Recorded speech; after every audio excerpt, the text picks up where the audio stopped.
In the London Assembly this week, there was a motion passed to urge Mayor Khan. Imagine standing at a crossroads watching as the city's leaders make a choice that could redefine London's values and priorities. This week, a stunning proposal emerged in the heart of the London Assembly, a motion aimed at providing free travel on public buses to asylum seekers who entered the country without documentation. Supporters see it as an act of compassion, a welcome gesture for those seeking refuge.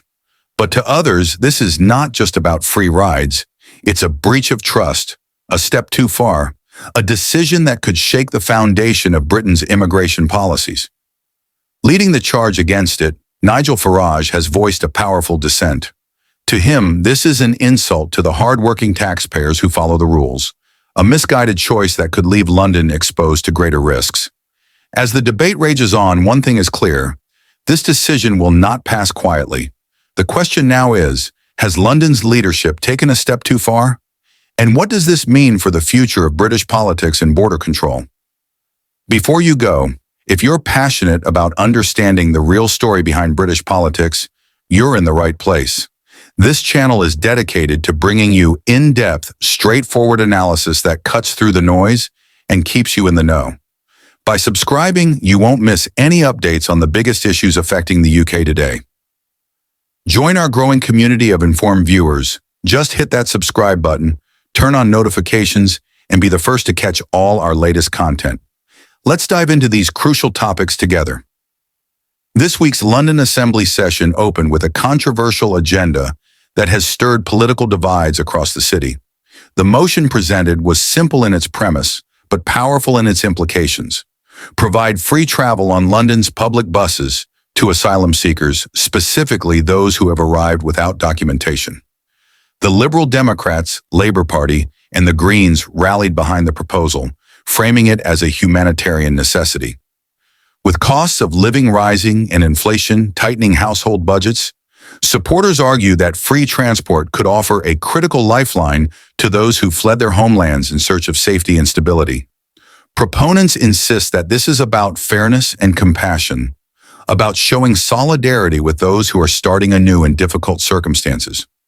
They believe that London, as a global city, has a duty to support those who have faced unimaginable hardships.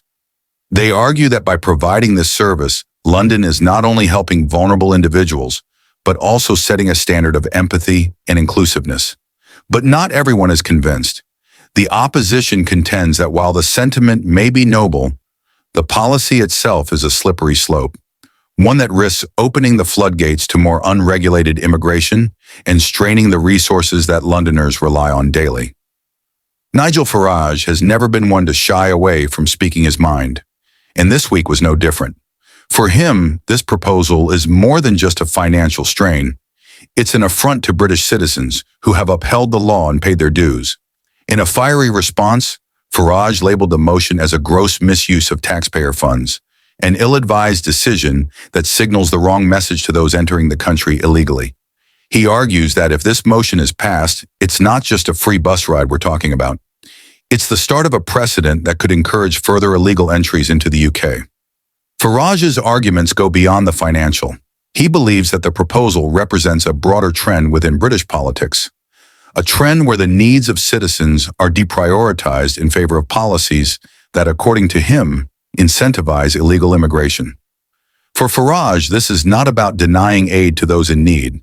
It's about enforcing a system that respects Britain's borders and ensures that public resources are reserved for those who have abided by the law. To give asylum seekers, i.e. those that have come illegally and claimed asylum, free travel on London buses. Yet perhaps the most surprising development in this debate was the Conservative Party's decision to abstain.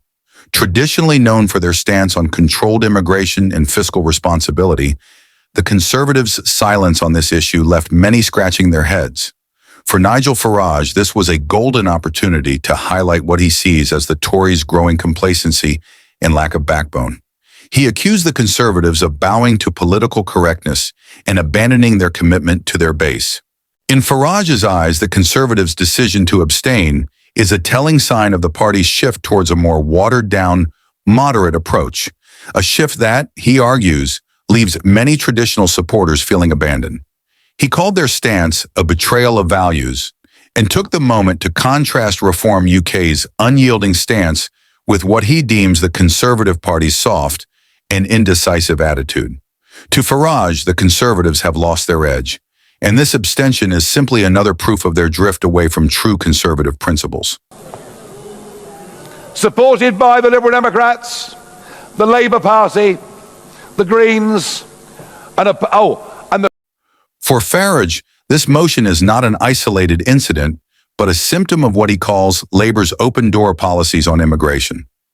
He warns that such policies, if left unchecked, risk overwhelming Britain's infrastructure and public services, placing an unsustainable burden on taxpayers. Farage argues that while Labour frames this as an act of inclusivity, it's really an invitation for unchecked immigration that places British citizens' needs on the back burner.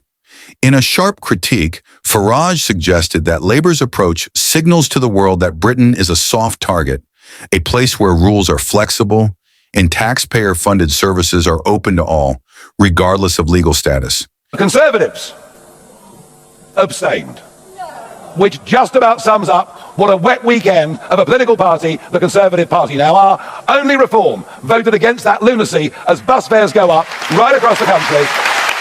He warns that this kind of policy risks not only financial strain, but also societal tension, as more citizens begin to feel that their needs and contributions are secondary to those of newcomers who have not entered the country through legal channels.